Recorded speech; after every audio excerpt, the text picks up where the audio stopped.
Алматы Sunshine Design колледжінің оқу өндіріс шебері Сатылған Ашнарын Сужанна бірінші санаттағы пән оқыту оқу өндірісі, оқу бағамы бірінші бағам, оқу тобы модельер конструктор. Бағдарлама тақырыбы қол жұмыстары бойынша жаттығулар орындау. Сабақтың тақырыбы қатпарлар және буфтарды модельдеу және орындай. Сабақтың мақсаты қол жұмыстарына арналған қауіпсіздік ережесін таныстырып, жұмыс орнын ұйымдастыру, өткен сабақтарды қайталау, тұрақты тепшім, қатпарларды және буфтарды модельдеу және орындайды технологиялық бірізділігін сақтай отырып үйрету. Өткен сабақты қайталау. Тепшім нешеге бөлінеді? Уақытша тепшім дегеніміз не? Тұрақты тепшім дегеніміз не? Техника қауіпсіздік дегеніміз не? Тұрақты тепшімдер, оның ішінде айқаспа тепшім қандай, қайда пайдаланамыз? Қол жұмыстарына арналған техника қауіпсіздік ережесі.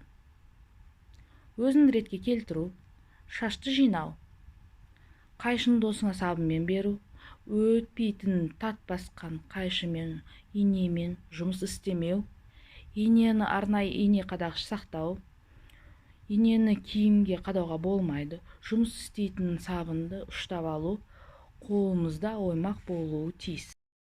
Жаңа сабақты түсіндіру. Қол жұмыстарына арналған жұмыс орнын ұйымдастыру. Әр тепшімнің қай жерде қолданылуын білу өте қажет.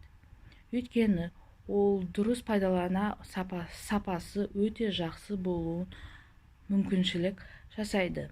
Ал буфтарды сәндік ретінде көйлектерде, блузкаларда қолданылады. Өңдеу кезінде әсіресе симметриясын қарау керек. Содан әдемі, сәнді болып шығады. Буфтарды бір немесе бірнеше түрлері болады. Корзина, гүлдер, саты, өте әдемі жастық тысын жасауға болады. Бұл буфтардың схемасы. Бұл бізде корзина буфты қалай тігілетінін көрсетіледі. Әрбір буф өзінің ауыспалық несі бар. Мысалға, жоғардан төмен қарай 4 см болса, одан оңға қарай да 4, одан жоғары қарай да 4, сөйтіп 4 бұрыштан сызып аламыз. Одан кейін әрбір бұрыштан төмен қарай схема бойынша қарастырыңыздар.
Қатпарлар белдемшеде қолданамыз қатпарларды.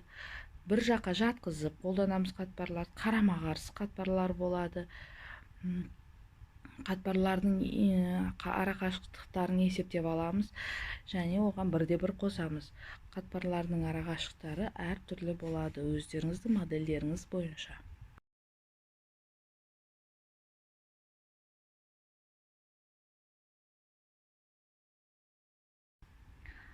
Сабақты бекіту сұрақтары. Студенттердің келбеті қандай болуы керек? Техника қауіпсіздік ережесін айту. Буфты қандай қолданамыз? Қатпарларды қайда қолданамыз? Біз бүгін қандай буфтарды тіктік? Үйге тапсырма. Қол жұмыстары кезінде техника қауіпсіздік ережесін қайталау. Білім параграф салу. Тіккендеріңізді салу. Келесі сабаққа қажетті құрал-жабдықтар. Машина тігістерін өтеміз келесі сабақта. Бізге мәшинелер керек және де мата қажет болады. Назарларыңызға рахмет.